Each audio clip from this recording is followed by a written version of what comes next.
నమస్కారం అందరికీ. ఇప్పుడు మనం డిగ్రీ ఫస్ట్ ఇయర్ వాళ్ళకి సెకండ్ సెమిస్టర్లో సాంస్క్రిట్ సబ్జెక్ట్ చూస్తున్నాం కదా. సో ఇప్పుడు నెక్స్ట్ క్వశ్చన్ మనకి 8th క్వశ్చన్. సో ఈ 8th క్వశ్చన్లో మనకి ఆప్షన్స్ ఉంటాయన్నమాట. అంటే ఒక 2 ఎస్ఏ ఆన్సర్స్ ఉంటాయి. ఏదైనా ఒక ఎస్ఏ ఆన్సర్ మనం రాయాలి. సో నేను మీకు 2 ఎస్ఏ ఆన్సర్స్ ఎక్స్ప్లెయిన్ చేస్తాను. మీకు ఏది ఈజీగా అనిపిస్తే అది మీరు ఎగ్జామ్లో రాయండి. సో ఫస్ట్ ఎస్ఏ ఆన్సర్ మనకి వైజ్ఞానిక సంహిత. ఇప్పుడు మనం ఎస్ఏ ఆన్సర్ స్టార్ట్ చేద్దాము. The present lesson Vaijnanika Samhita is extracted from the book Vaijnanika Shanmukham written by Pullela శ్రీరామచంద్రుడు. సో ఈ లెసన్ అనేది మనకి ఎక్కడి నుంచి తీసుకున్నారంట, వైజ్ఞానిక షణ్ముఖం అనే ఒక బుక్ నుంచి ఎక్స్ట్రాక్ట్ అంటే తీసుకున్నారంట. ఒక భాగం ఇది ఏంటిది, వైజ్ఞానిక సంహిత.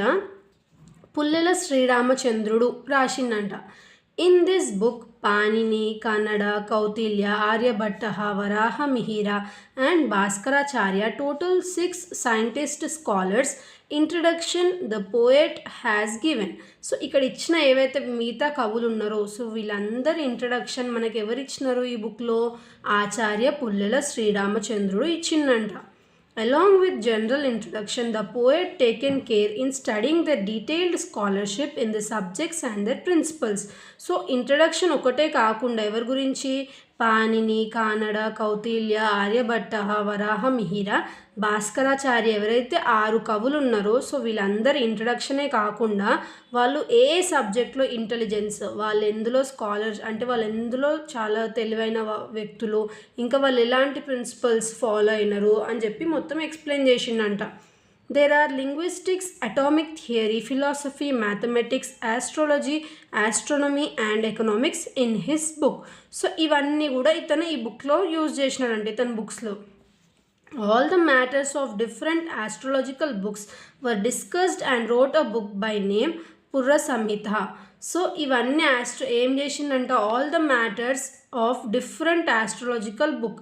సో డిఫరెంట్ ఆస్ట్రాలజికల్ బుక్స్ ఏవైతే ఉన్నాయో అవన్నిటి మీద డిస్కస్ చేస్తూ ఇంకొక book రాసిందంట.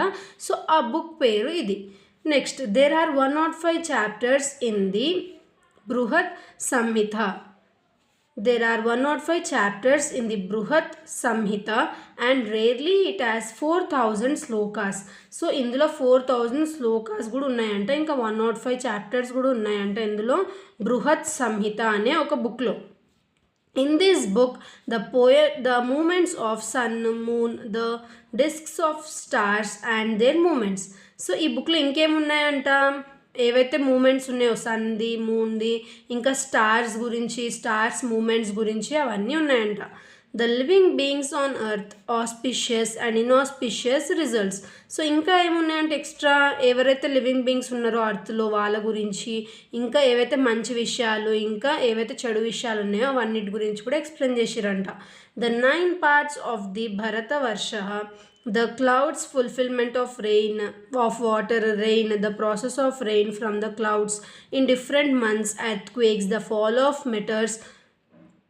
meteors and rainbow, different types of. So ఏదైతే వర్షాల గురించి ఉందో లేదంటే ఏవైతే different types of seasons, months, earthquakes, ఇంకా ఎప్పుడైతే లైక్ పిడుగులు పడతాయి కదా వీటి గురించి, రెయిన్బోస్ గురించి, ఇవన్నిటి గురించి, ఇంకా different types of constructing buildings like గ్రనైట్తో, పాలరాతితో అవన్నిటితో కడతారు కదా. సో అవన్నిటికి గురించి కూడా ఎక్స్ప్లెయిన్ చేసిండంట ఆ బుక్లో. ఎందుకు అలా ఎక్స్ప్లెయిన్ చేయడం, దేనికి యూజ్ అవుతుంది, మన ఫ్యూచర్ జనరేషన్స్ ఎవరైతే ఉన్నారో వాళ్ళు రిఫర్ చేసినప్పుడు మన ఎవరైతే పాస్ట్ జనరేషన్ యాన్సిస్టర్స్ ఉన్నారో వాళ్ళు ఎంత క్రియేటివ్ పీపుల్ అని చెప్పి తెలుసుకుంటారు కదా. సో లైక్ వాళ్ళు అందుకే అలా మెన్షన్ చేసి బుక్స్ అనేటివి రాసిండే. The resources of underground waters, the science of botany and so on, many matters were clearly discussed by Varaha Mihira in his book Bruhat Samhita. So ఈ బృహత్ సంహితలో ఇవన్నీ ఇప్పుడు నేను పైన ఏవైతే ఎక్స్ప్లెయిన్ చేశానో వీటితో పాటు ఇంకా అండర్ గ్రౌండ్ వాటర్ రిసోర్సెస్ ఏమేమి ఉన్నాయో అవి, ఇంకా సైన్స్ ఆఫ్ బాటనీ అవన్నీ ఏమైతే ఉన్నాయో అవన్నీ కూడా క్లియర్గా ఎక్స్ప్లెయిన్ చేసిండ్రంట. ఎవరు ఎక్స్ప్లెయిన్ చేసిర్రు, వరాహ మిహిరా అనే సేజ్ అంటే ఒక కవి. The so-called ignored so many things were explained by Varaha Mihira in his Bruhat Samhita and this was known by the so-called index explained earlier. The present scholars accepted some principles and some are above their knowledge to understand them.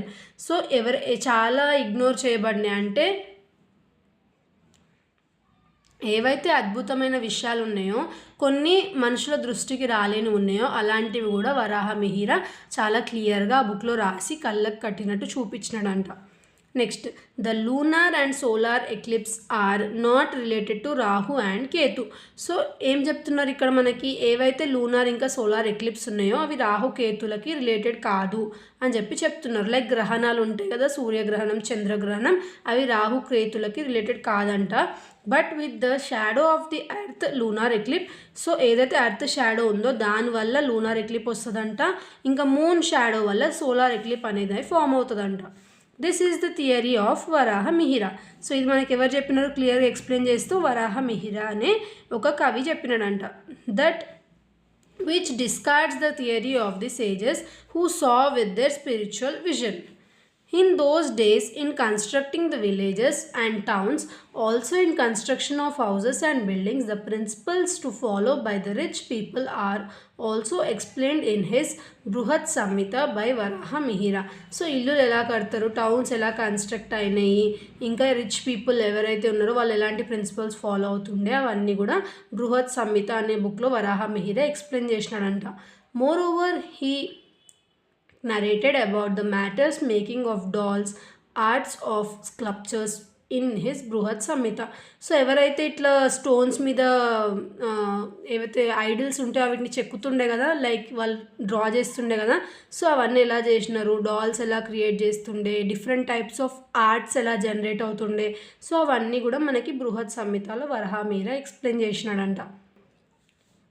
Varahamihira in his book cheated a chapter by name Stree Prasama and described the greatness and purity of women.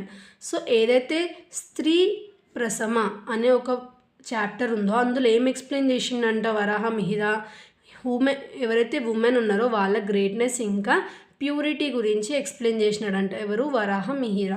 The water is more important than food for the living beings in protesting their lives. So water అనేది చాలా important అంట food కన్నా, ఎవరైతే living beings ఉన్నారో వాళ్ళకి. He explain that where the ground water at what depth in the chapter of Dakargala. So ఇందులో ఏం explain చేసిండంట, ఏవైతే గ్రౌండ్ వాటర్ డెప్త్ ఉందో దాని గురించి ఎక్స్ప్లెయిన్ చేసిండంట. In a man there are veins in the body in which the blood flows. Likewise, there are also veins under the ground in which the water flows. So మన బాడీలో ఏవైతే నరాలు ఉన్నాయో వాటిలో ఎందులో రక్తం ప్రవహిస్తుందో, సో అలానే ఇతను ఏవైతే అండర్ గ్రౌండ్లో ఎక్కడెక్కడ వాటర్ అనేది ప్రవహిస్తుంది అనేది చెప్పినాడంట. The trees and creepers which are on the ground helps us to know the place and depth of water under ground. So ఏవైతే చెట్లు ఉన్నాయో లేదంటే క్రీపర్స్ అంటే ఏంటివి, కొన్ని చెట్లు పాకుతూ ఉంటాయి, లైక్ ఎంత వదిలేసినా కూడా అవి ఇలా స్ప్రెడ్ అవుతూ వెళ్ళిపోతూ ఉంటాయి కదా, సో క్రీపర్స్ అంటారు వాటిని. వీటి వల్ల తెలుస్తుంది అంట మనకి ఏదైతే వాటర్ది డెప్త్ ఉందో అనేది. In the chapter of Vrikshaya Veda the narration of trees and crops and how and when the earth to be ploughed and where the different seeds to be planted is also given. So ఏదైతే వృక్ష వేద అనేది ఉందో అందులో కూడా మనకి ఏం చెప్పినారంట, ట్రీస్ని క్రాప్స్ని ఎలా పెంచాలి, ఎప్పుడు మనం పంట పండించాలి, ఎప్పుడు ఏ సీడ్స్ వేయాలి, ఏ సీజన్లో ఏవి గ్రో అవుతాయి, మనకి సీజన్లో ఏ ఫ్రూట్స్ వస్తాయి, ఏ వెజిటేబుల్స్ వస్తాయి, ఏవి హెల్తీ, ఏవి తినొచ్చు తినకూడదు, అవన్నీ కూడా క్లియర్గా ఎక్స్ప్లెయిన్ చేసినారంట. Next, likewise Varahamihira narrated not only the astronomy, mathematics and astrology but also he wrote so many useful for daily life events and unknown things. So daily లైఫ్లో ఏవైతే అవసరం ఉన్నాయో ఇంకా మనుషులకు తెలియని విషయాలు ఉన్నాయో అలాంటివి కూడా చాలా చెప్పిండంట. ఓన్లీ మ్యాథమెటిక్స్, ఆస్ట్రాలజీ, ఆస్ట్రానమీయే కాకుండా. The later scientists neglected all the matters wrote by Varahamihira. If the narrated subjects by Varahamihira are continuously forwarded by the later scholars, our Indians would have more prosperous than the foreign scientists. So ఇప్పుడు ఎవరైతే current scientists ఉన్నారో వాళ్ళు వరాహమిహిర ఏవైతే facts చెప్పినాడో అవన్నిటిని వాళ్ళు follow అవ్వకుండా వాళ్ళు అలానే వదిలేసి వాళ్ళు క్రియేట్ చేసుకుంటున్నారంట. సో అలా చేయకుండా వాళ్ళు వరాహ మిహిర ఏవైతే ఫ్యాక్ట్స్ చెప్పినారో దాని మీద ఒకసారి గో త్రూ అవుతే సో మనం ఏదైతే ఫారెన్ సైంటిస్ట్ ఉన్నారో వాళ్ళకంటే ముందంజలో ఉంటాము అని చెప్పి ఎవరైతే పుల్లెల శ్రీరామచంద్రుడు ఉన్నాడో అతని ఒపీనియన్ అంట. Varaha Mihira in his astrology wrote politely that he wrote this book with the awareness of his own wisdom, and it is a lake, an ocean. Anyone may travel from one place to another place by flowing the dates and timings mentioned in his book very safely. So ఇప్పుడు మనకి కొన్ని rules ఉంటాయి, like కేదార్నాథ్కి వెళ్ళేటప్పుడు వింటర్స్లో లేదంటే rainy seasons అలా ఉన్నప్పుడు వెళ్ళకూడదు అని చెప్పి, లేదంటే ఇంకా కొన్ని ప్లేసెస్ ఏవైతే ఉంటాయో అక్కడికి ఈ సీజన్లో వెళ్ళకూడదు, ఆ సీజన్లో వెళ్తే బెటర్ అలా అని చెప్తారు కదా. సో అలాంటివి కూడా వరాహ మీరు ఆల్రెడీ ప్రెడిక్ట్ చేసి రాసినాడంట, లైక్ ఏ ప్లేసెస్కి ఏ సీజన్లో వెళ్తే మంచిది, లేదంటే ఎలాంటి సీజన్లో దాన్ని ఇగ్నోర్ చేస్తే బెటర్ అని చెప్పి అవన్నీ కూడా క్లియర్గా వాళ్ళు అక్కడ మెన్షన్ చేసి పెట్టినారంట already. But if anybody feel and fault in it please omit that point. There may be mistakes in my book on my innocence. The scholars may please omit them and make them correct. So ఇది నేను చెప్తున్నాడు. So ఏవైతే వెళ్ళే అంటే కొన్ని ప్లేసెస్కి ఇప్పుడు వెళ్ళాలి అప్పుడు వెళ్ళాలి అతను చెప్పిండు కదా. సో వీటిని ఇగ్నోర్ చేయండి, ఎందుకంటే అప్పట్లో ఉన్న క్లైమాటిక్ సిచ్యువేషన్స్ వేరు, ఇప్పుడు ఉన్నవి వేరు. సో ఇప్పుడు కొన్ని వేరే సీజన్స్లో వెళ్తే బెటర్ ఏమో, అప్పుడు ఆ సీజన్స్లో వెళ్ళుంటే బెటర్ ఏమో పాత జనరేషన్స్లో. సో అందుకే అవి మాత్రం ఇగ్నోర్ చేసి మీరు వీటి మీద వర్క్ చేసి సో ఏవైతే ఫ్యాక్ట్స్ ఉన్నాయో వీటిని మళ్ళీ రాసుకుంటే బెటర్ అని చెప్పి చెప్తున్నారు. సో ఇది మనకి ఈ లెసన్. ఒకవేళ మీకు ఈ లెసన్ ఈజీ అనిపిస్తే ఇది రాయండి, లేదంటే నేను నెక్స్ట్ వీడియోలో ఇంకొక ఎస్సే ఆన్సర్ ఎక్స్ప్లెయిన్ చేస్తాను, అది రాయండి. సో ఇది మనకి first essay answer. Thanks for watching.